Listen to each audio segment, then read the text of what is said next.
The youth pastor at our church, David, he lost his wife, but his wife's brother and his father, who was an invalid, they actually lived right down here in a trailer where the river totally washed and swept them away. They were stuck in their house for 7.5 hours while he held his invalid father up in chest-deep water until they were finally rescued.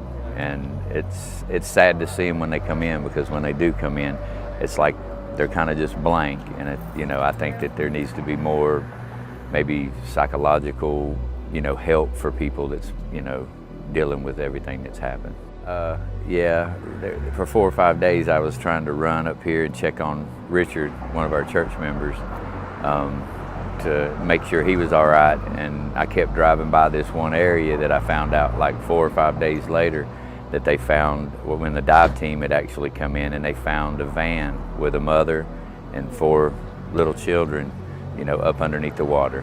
And so, it makes everybody realize that, if you've got your life and you've got your family, everything here on earth is temporary. So, stuff can be replaced, but human life can't. And there was a lot of people that lost their lives and their loved ones. So I've heard reports that thousands are missing. Is that true, do you think? I think it is. I definitely think it's true. The numbers are not correct, because there's been too many people I've got several military guys that I know that was going around with Savage and looking for, bodies. And, they were already they said that just in one area was anywhere from 20 to 600 bodies in just one area. So look how many areas it's hit. So it's devastating, actually. Then why do you think the media isn't covering this? We're not seeing this out there. I would say it's just like part of how life's been going. Media only puts out there what they want us to know. They don't want the truth. They don't deal with truth anymore. And I mean, the truth needs to be, known by everybody, everywhere, because they've not, our government at the time has not, done some of the things that they should have done. A lot of the supplies that we would send in certain areas, FEMA and the National Guard would actually stop the supplies and turn them away, and then we would have to bring them here, and then we would send them back out to be able to get them through.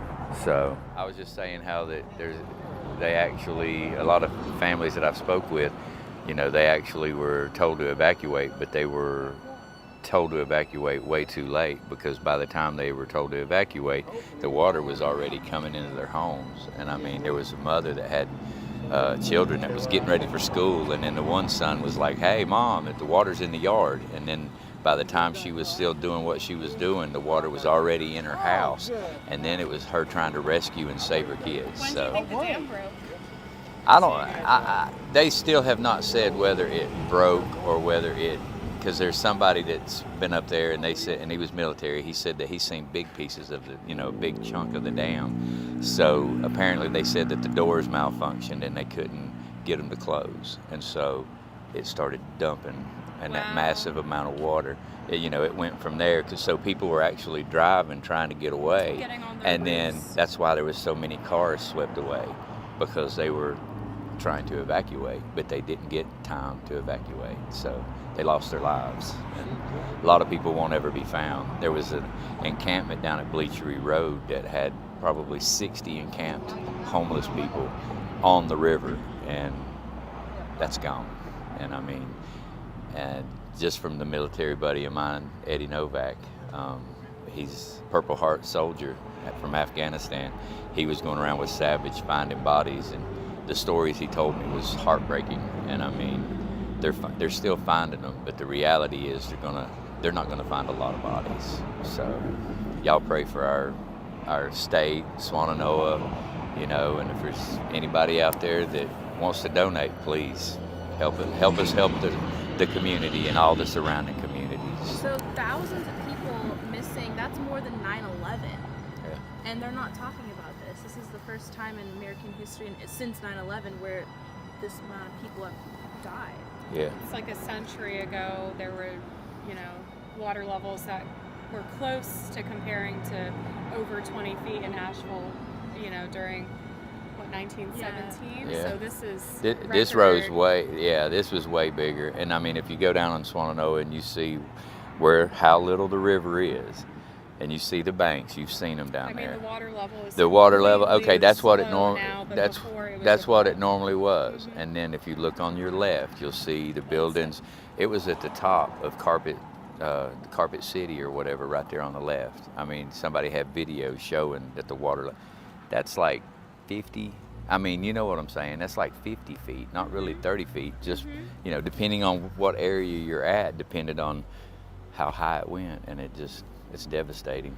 So How can people help you guys? if anyone would like to send donations of financial help is a big help.